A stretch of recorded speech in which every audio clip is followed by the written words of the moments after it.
Haleluya. Shalom aleihim. Alaihim shalom. Berjumpa lagi dengan saya pada perenungan hari ini tanggal 11 Juli 2023.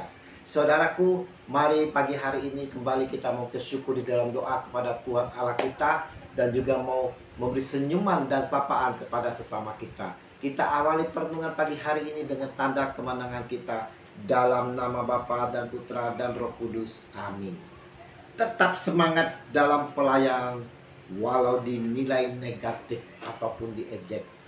Bacaan liturgi hari ini diambil dari kitab Kejadian 32 ayat 22 sampai dengan 32 dan Injil Matius 9 ayat 32 sampai dengan 38.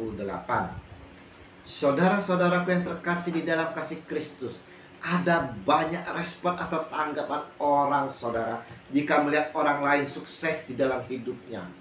Ada respon dari kita yang positif dan membangun, dan ada juga yang negatif, mengejek atau menghina karena iri melihat kesuksesan orang lain. Bahkan saudaraku, tak sedikit mencibir dengan kata-kata yang kasar, ketidaksukaannya saudara. Begitu juga dengan diri kita sebagai pengikut Kristus, yang mana komitmen kita mengikut Kristus adalah dasar kita untuk mengalami perubahan di dalam hidup kita. Kita mau hidup lebih baik lagi dan mau sungguh hidup di dalam pertobatan. Nyatanya saudara-saudara yang terkasih, kita mendapat cibiran, sok suci lah, sok alim lah, dan lain-lain sebagainya. Dan ini juga dialami oleh Sang Baginda kita Yesus Kristus, di mana banyak pula yang mencibir atas pelayanan Kristus yang selalu berbelas kasih dan empati kepada mereka yang mengalami kesusahan, mengalami penderitaan. Bahkan saudaraku, Yesus mengasihi mereka dengan kuasanya untuk mengampuni mereka, untuk menyembuhkan mereka. Namun Yesus dikritik, bahkan dinilai yang negatif. Injil hari ini saudaraku yang terkasih memperlihatkan kepada kita bagaimana Yesus dikritik dan dinilai negatif.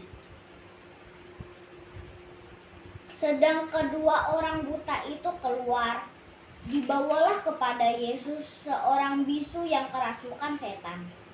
Dan setelah setan itu diusir, dan dapatlah orang bisu itu berkata-kata.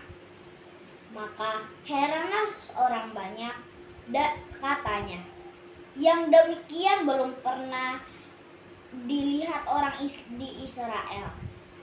Tetapi orang Farisi berkata, dengan kuasa penghulu setan ia mengusir setan.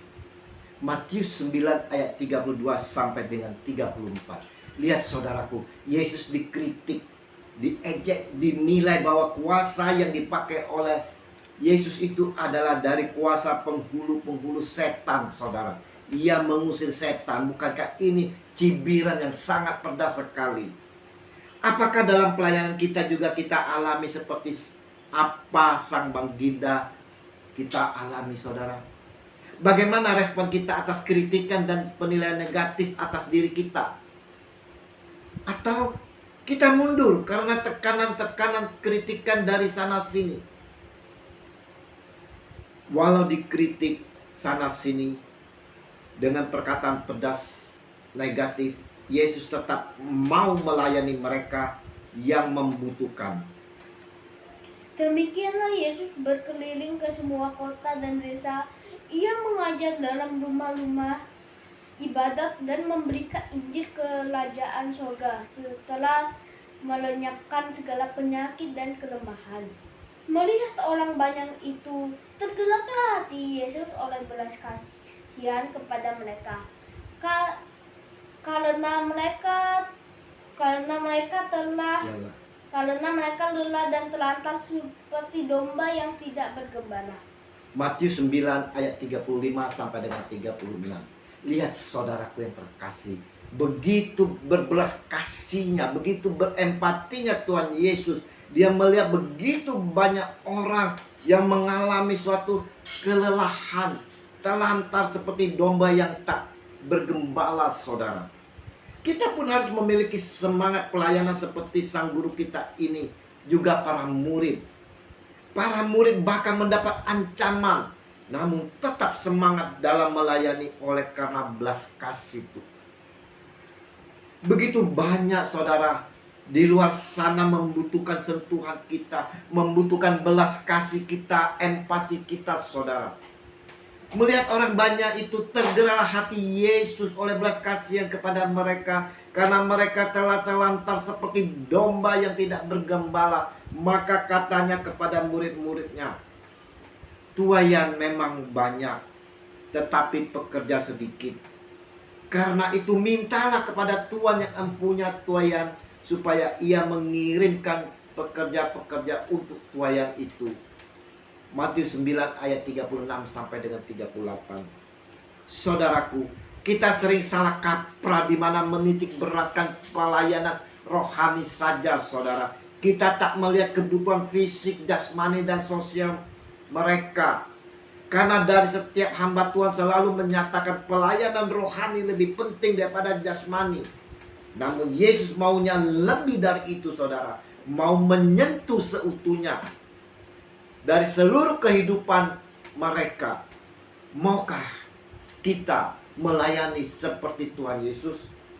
Perenungan hari ini mau mengingatkan kepada kita sekalian sebagai pengikut Kristus, untuk mau melihat dengan mata rohani kita, dan juga mau tergerak oleh belas kasih, mau menyentuh setiap pribadi yang membutuhkan, agar mereka boleh merasakan sentuhan kasih Yesus melalui diri kita.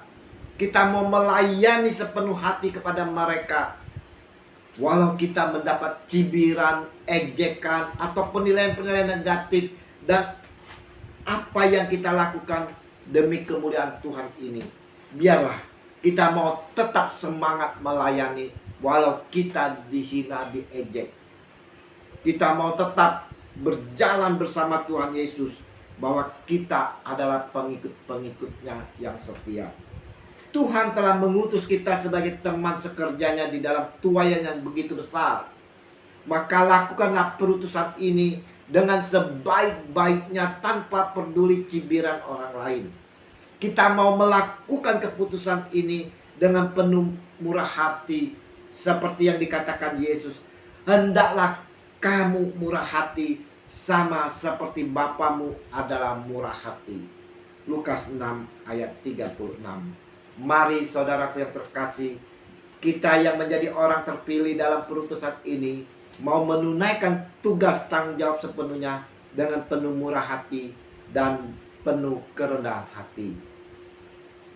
Ya Yesus, urapilah kami agar kami mampu menjalani perutusan ini dengan penuh kasih, rendah hati, dan murah hati. Amin. Dalam nama Bapa dan Putra dan Roh Kudus. Amin. Shalom Aleichem.